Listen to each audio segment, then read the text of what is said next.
The Holy Gospel according to Luke. Glory to you, O Lord.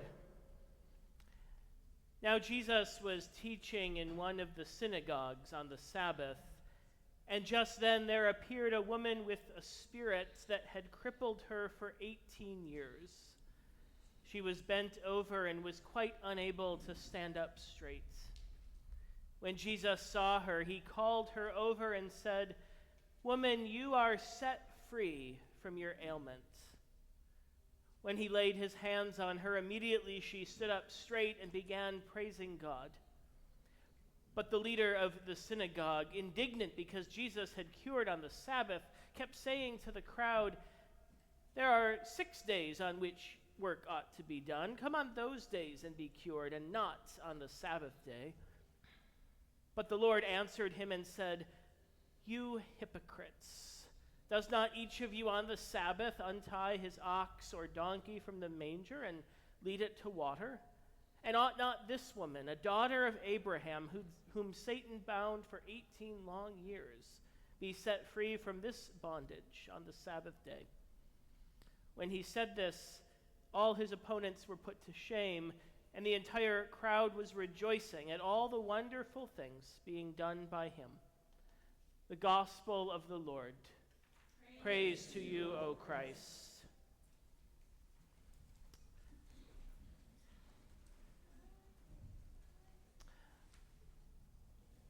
I offer this morning just a brief content note about the sermon. At one point, there's an illustration that does make reference to suicide and mental illness, which I acknowledge can be a sensitive and triggering subject for some. And so if that is you and you need to take a break and get up and leave the space for a time, please do what you need to do to take care of yourself. And if there is anything that I can do, if you would like someone to talk to following the service, I am available for that as well.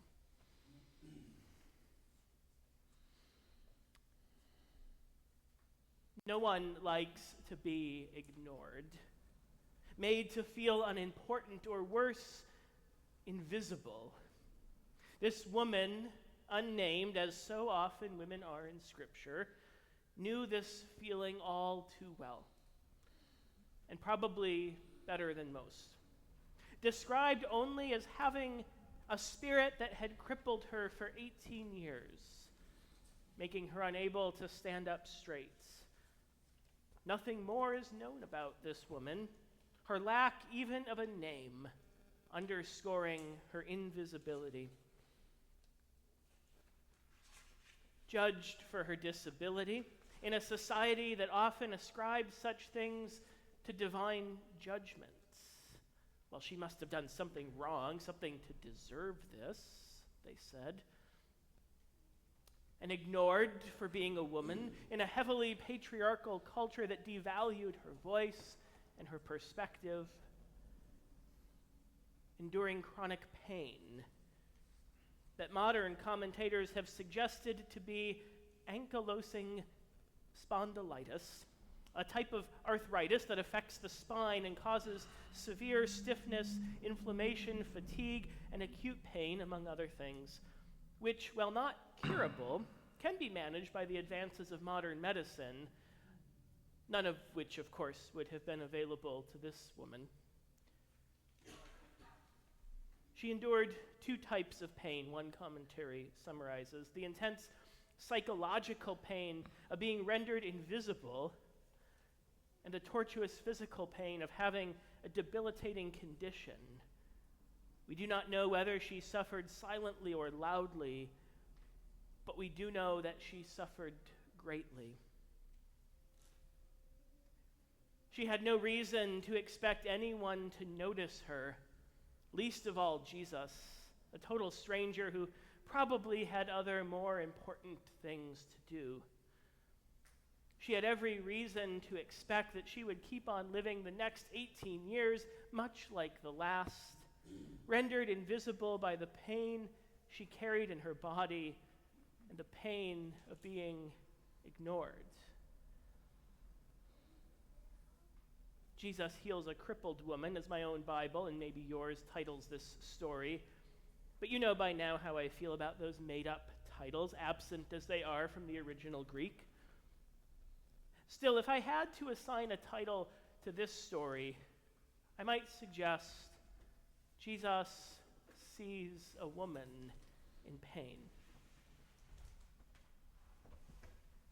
It is a remarkable thing that even before this woman is cured, even before she is able to stand up straight for the first time in 18 years, Jesus sees her when no one else even notices her, except as maybe a tripping hazard or a nuisance when they would bump into her, because of course she's obviously the one not paying attention.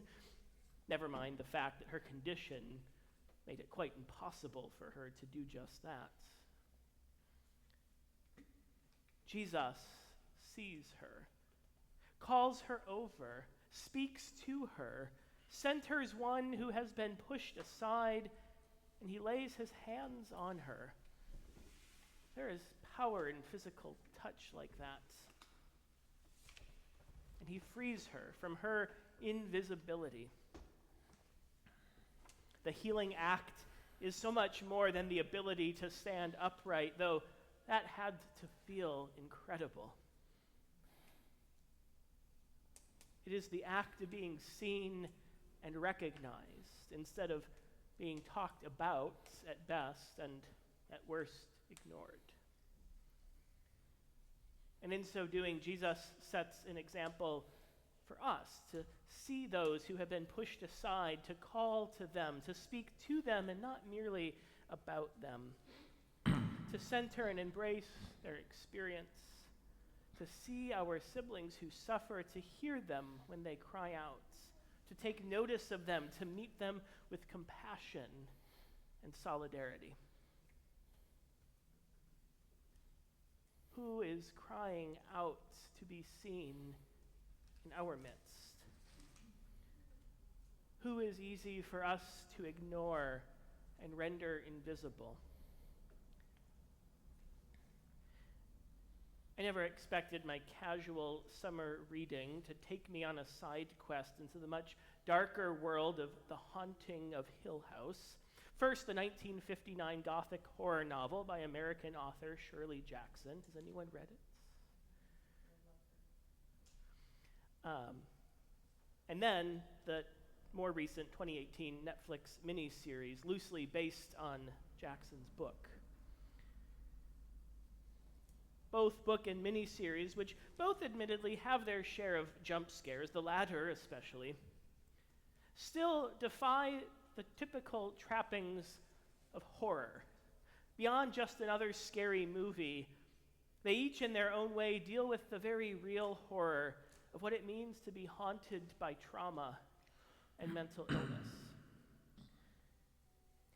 It is through the lens of the character of Eleanor, present in different ways in both Jackson's novel and the Netflix adaptation, that we experience this most acutely.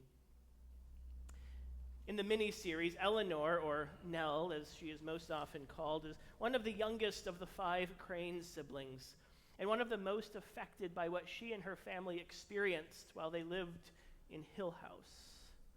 Never fully recovering well into adulthood, the lingering trauma of which tragically leads her to take her own life. In one particularly poignant scene towards the middle of the series, alternating between a flashback to her childhood in Hill House and the present with her adult siblings gathered for her funeral, the younger Nell goes missing during a storm that knocks out power to the entire house. By the end of the storm, Nell reappears in the very place where she went missing. And as her family surrounds and embraces her, an emotional Nell tells them, pleads with them, I was here. I was right here. I was right here, and I was screaming and shouting, and none of you could see me. Why couldn't you see me? I was right here the whole time, the younger Nell's voice continues as the scene switches back to the present in the funeral home. And none of you could see me.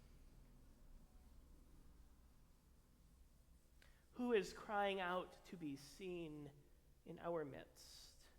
Who is easy for us to ignore and render invisible? To everyone who has been pushed aside, whose cries to be seen have gone unheard, Jesus sees you. To everyone who suffers under the weight of being rendered invisible, whether by trauma, disability, age, gender, or illness, Jesus sees you. To everyone who has been ignored or made to feel insignificant or unworthy, Jesus sees you. Jesus sees you. Jesus sees you. Jesus sees you, calls to you and speaks your name, reaches out his hands to you and frees you to live fully, without fear or shame or apology, embraced by the unfailing love of God, who cares deeply for you.